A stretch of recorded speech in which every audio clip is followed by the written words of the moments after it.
everybody.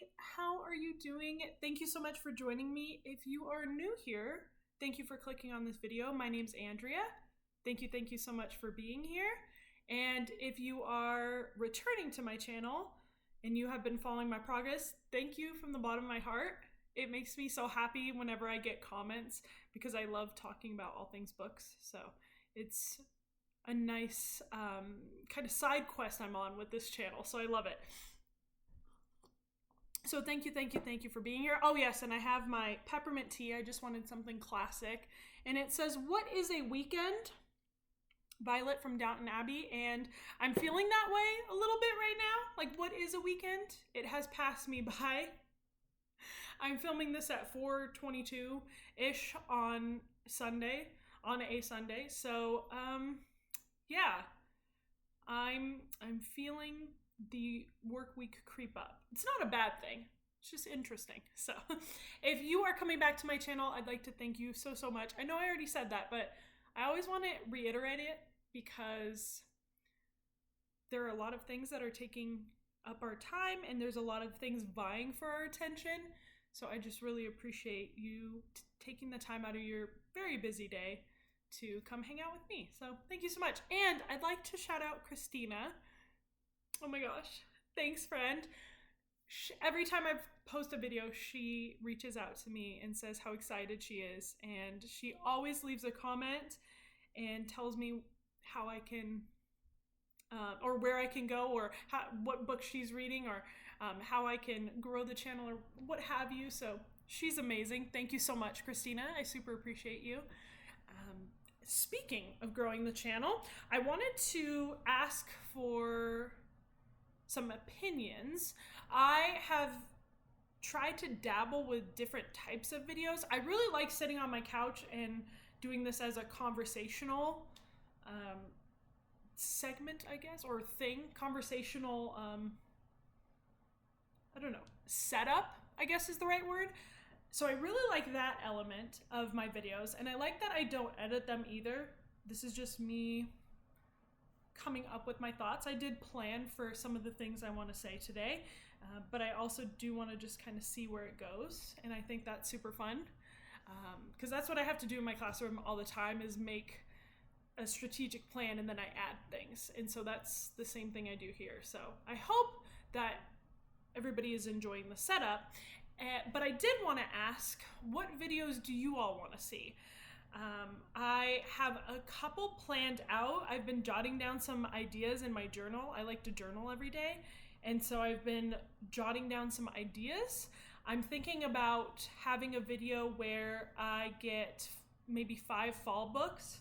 I have some around my house, and then I can obviously get audiobooks. So I wanted to compile a list of maybe 5 witchy fallish books and then read those over September, October. So I'm thinking of coming out with that. So maybe I'll start that challenge in September and then run into, which is the end of this week, right? Is it? When is it's next week. Okay, next Tuesday. That's what I thought. But yeah, so starting that in September and then running it into October. I love fall. I think it's probably my favorite season. So just let me know what kind of videos you'd like to see on the channel. Like I said, I've tried to make different ones. So my signed book collection one, and then some goal setting ones, some recommendation ones. So if you like to see just a plethora of different things, let me know. But if you want something specific, please tell me, because I'm always open to expanding my horizons, and I like book challenges. And so yeah, let me know. Last week, I set a goal for myself. I wanted to read the second section of A Thousand Splendid Suns. I also wanted to finish The Glass Castle by Jeanette Walls and Purple Hibiscus by Chimamanda Ngozi Adichie. I am very happy to report that I met my goal, which, fantastic. I did not get into one day like I wanted to, so that can be something I do this week. So that is the one part of the goal. I don't know if I mentioned it. I actually can't remember, but I am planning on trying to get further into this week. But I met my other goals. It's funny because all three of the books that I read, Purple Hibiscus, Glass Castle, A Thousand Splendid Suns, they're all focused on women in particularly challenging environments. And I don't know how I did this, but they were so heavy, but incredibly important. Absolutely incredibly important. So if anybody is looking for a challenge, I think I've just created one. So reading about women from around the world in challenging circumstances, I have a list that I've started for you. So, Purple Hibiscus, Chimamanda Ngozi Adichie, Glass Castle by Jeanette Walls, A Thousand Splendid Suns by Khalid Hosseini. So if you need a list, there's the start of it. And if anybody has anything to add to that list, if you're like, oh, this one is about women in I don't know, a different country or in this certain state, what have you, you can add it to our running list now. I did not plan on saying this, but I just realized, well, I didn't just realize the connection, but I realized that this could be a running list of really important discussions around women in the treatment of women around the world and the resources that are available to women. So Purple Hibiscus is set in Nigeria. And then Glass Castle is set in the United States. Most of it takes place in Virginia, though. And it also features Nevada and Arizona, and then New York as well. And then A Thousand Splendid Suns is set in Afghanistan. So, interesting mix of books, but they all, like I said, fit together in the overarching theme and topic of them. So, that's interesting. We started a list. Let's see. What I'm going to do is I'm not going to do an in-depth review of them. If anybody wants me to review a certain book, let me know. But I'm just going to say my overarching feelings, and then I'm going to set my goal for the week.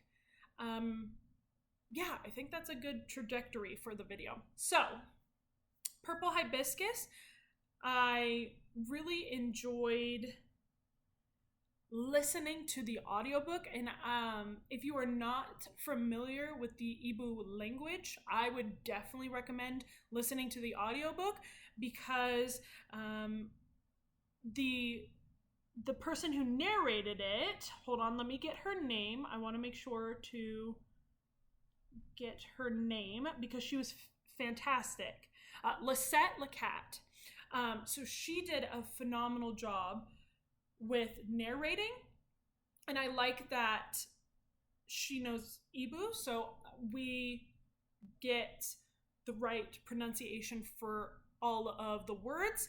And then I liked learning about a piece of Nigerian culture. One book, in my personal opinion, can't sum up the whole of a culture. I mean, I guess it could, but usually you need multiple books, multiple different authors, multiple perspectives, in order to understand all the facets of the culture. And then even then, unless you're in it, you might not understand everything, right?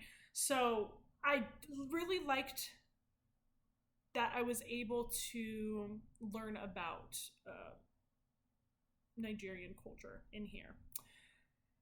The Glass Castle, I really enjoyed. This is a hard one for me in that there was severe neglect happening. So in Purple Hibiscus, there is very much abuse happening there, very much abuse, and it made my blood boil. It was really hard to hear, and that's why it took me so long to read, I think, because I very much internalize what I'm reading, and I just the sense of justice that's in me wants to come out and just save everybody. And so it was a really eye-opening read, because the young girl in Purple Hibiscus, she is taken care of. Yes, she has food, she has clothing, she has a good education, but Kambali is abused. And so I just, oh, it's hard to hear. It's very important, don't get me wrong, very important to hear about stories of abuse, neglect from all over the world, so that we can have conversations and make change. And then, and so it was interesting to read that story, or listen. I listened to it, listen to that story, and then listen to Jeanette Walls tell her story within the Glass Castle, because some of the abuses were mirrored, but they were different. So you're seeing a different perspective. So like the abuse in Purple Hibiscus, just to throw it out there, was physical and mental, and then the abuse in the Glass Castle, they didn't harm their children directly. There was only one scene where they spank her once, when she was older, which doesn't make it okay, by the way. But she that's not a punishment that they really use in their household. But then again, they go days on end without food, without water, and then the parents later in the book move them into a house that is, in my opinion, I should say, not fit for living in. I feel like if, when it rains, the kitchen is now part of the rainstorm, and there is not a place to go to the restroom, there is not clean water, I find that to not be a suitable living place. We have to do what we have to do, no judgment, but the parents in this one, the Glass Castle, definitely had interesting priorities, and it was fascinating to hear their thoughts about things. And I don't want to say any more, because I'd love to know what other people think about the book, but that definitely was, it was heavy to hear about, because I wanted them so badly to have a better life when I knew that it was available to them, and then the parents just weren't seeing it that way. So it was interesting. And if you want me to talk more about my feelings on this, let me know. This book, and I think I was saying this earlier and then went on a tangent, but this book reminded me of Educated by, let me see. And it's like opposite ends of the spectrum, but Educated, who is it by? Let me see. Let me see.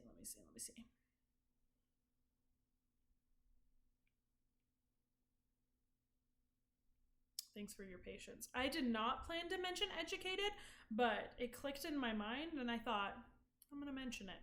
Educated by Tara Westover.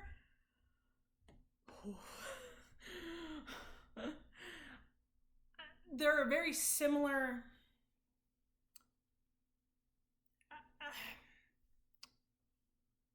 things that happen, like some of the forms of neglect are similar, not all of them, of course, but like the children being put into unsafe circumstances and then the parents going, meh, you'll live, like that. It was very much the same vibe in both Educated and then in the Glass Castle. Very much similar. Like in the start of the book, The Glass Castle, she gets burned when she was like 3, and this is kind of at the start. And so her parents like, oh, sure, we'll take you to the hospital. But then the brother like cracks his head open, and they're like, ah, you'll be fine. And then in Educated, one of the children is also part. Experiences a fire and is within a fire and gets very badly burnt, and they're like, no, we're not taking you to the hospital, I'll fix it. And I'm like, like everybody's allowed their own opinion, but oh my gosh, like that seems like a wild thing to treat at home. Like, please no. So anyways, these books really made me open my mind and try to see through someone else's eyes and see why they were thinking the way they were. I don't have to agree to understand. I think that's the beauty of books, is that we can look at someone else's thoughts and say, like, oh, I know where you're coming from. I wouldn't necessarily make that choice, but I see what you're thinking in your mind. I see your thought process. So I think that's really, really important. And then speaking of this theme of abuse, this one has been difficult in that the first section was about Miriam, and she is abused in many different ways. I don't want to spoil it. And then we go over to Lila's perspective. So part 2 was about Lila and her growing up and her experiences. And that section was easier for me to read because she was safer than Miriam. Well, that's not true. Within her immediate household, she was safer. Let's say that. I think that's fair. So if anybody's read that, read this book and thinks that's a fair statement, let me know. So it's been really interesting. And then I looked ahead to part 3, and instead of it being just Miriam or just Lila, it's going to jump between them, which I am really excited about, because their stories have converged now. If I'm understanding the section that I left off on correctly, I think their stories are converging. This is just a prediction. I don't actually know. I think so, because it's jumping back and forth. I did look at the chapter titles, and it is jumping back and forth. So that will be really interesting. For last week, I set the goal of finishing part 2. So this week, I want to set the goal of finishing part 3, which is from page 199 until page 371. So 172 pages, if I did that math right. I'm so sorry. Why? Okay, my hair was everywhere. So I think that this is an ambitious goal, but I'm also very invested in the story. And so I think I'll be able to do it. So read this book for this week. And then I also want to read The Alchemist by Paulo Coelho. So I will do that, and then I will try to read this one, because I didn't last week. This is the only part of my goal that I didn't make, which is okay. That happens sometimes. And if I sit here and beat myself up, I'm probably not going to read it. But if I say, meh, let me start again, then I probably will read it. So yes. What are your goals, your reading goals for this week? Do you have any? If you don't have any, could you pick up an audiobook, maybe a short one, or a short story, a novel that you haven't gotten to in a while, or wanted to but then haven't gotten to, or read a novel you haven't read in a while. That's fair too. I really like rereading. I actually reread a book this week, and I texted my friend Christina, who I mentioned at the start of the video, and I told her, I said, instead of reading 1,000 Splendid Suns, I just reread one of my favorite books. She was like, Andrea, what is wrong with you? She said, go read your other book. I said, okay. Thank you for keeping me honest. So thank you, Christina. I super appreciate you. All right, so that is my goal. Finish section 3. Read some of One Day. And then listen to The Alchemist. And like I said, it's 4 hours long. So I will be able to listen to it at work when I'm doing data entry. So that's totally fine. And then I might throw in one of the books that I have on Chirp, or maybe on Barnes & Noble. I got a bunch of audiobooks for free. If you didn't know, every week on the Barnes & Noble app, if you log in, and I'm pretty sure you have to have the membership, though. It doesn't have to be the paid one, but I think you have to have a membership, you can get the free reading. Oh, this is not going to show up. Hold on. You could get the free reading weekend novel. And let me see if that shows up.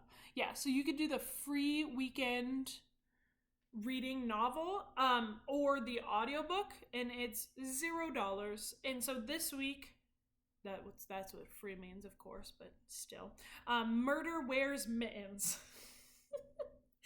After retrieving fresh lobster nets from a local laundromat, Cass Halloran rushes to attend a last-minute gathering with her knitting circle.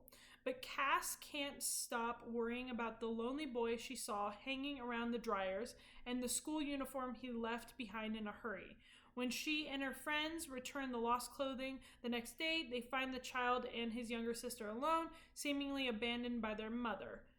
And then it goes on. So, the knitters decide to facilitate a family reunion, but when the death of a recluse from the edge of town occurs, they end up investigating a crime instead, especially once they discover that the missing mother and one of their own are tied to both the victim's hidden fortune and her.